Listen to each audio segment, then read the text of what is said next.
यो हो साथीहरू ब्रोइलर चिकनको पाङ्राको रेसिपी है। यसरी बनाउनु भयो भने यस्तो लाग्छ कि ब्रोइलरको यो होइन जस्तो लाग्छ।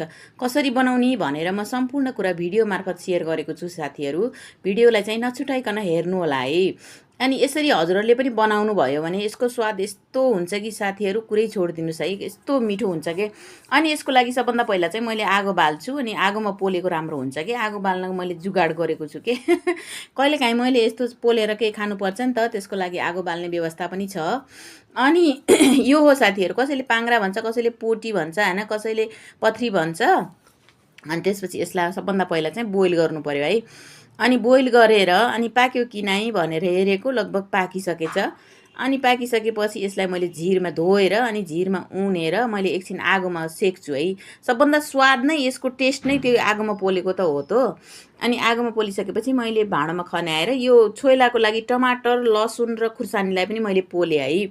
अनि पोलेको स्वाद यस्तो मिठो हुन्छ कि। अनि एउटा भाँडोमा राखेर यसलाई मैले सानो सानो पिसमा काट्न थालेँ। अनि सानो सानो पिसमा अनि त्यसपछि यो छोइलाको लागि छोप बनाउनु पर्यो। यसको लागि टिमुर, जिरा र धनिया भुटेर यसलाई पिसेर अनि पाउडर जस्तो बनाउने है। अनि त्यसपछि अघि त्यो पोलेको यसको बोक्रा फाल्नु पर्यो नि त, छिल्का फालेर यसलाई मैले मिक्सरमा पिसेर यसमा खनाएँ है। हातले म्यास गरे पनि हुन्छ, तर मैले चाहिँ मिक्सरमा पिसेँ। यो छोप पनि हालेँ मैले। अनि त्यसपछि एउटा प्याज जति काटेर हालेँ, स्लाइस बनाएर होइन। अनि त्यसपछि एउटा खुर्सानी पनि काटेर हालेँ है। हजुरले पिरो कति खानुहुन्छ त्यति बनाउन सक्नुहुन्छ।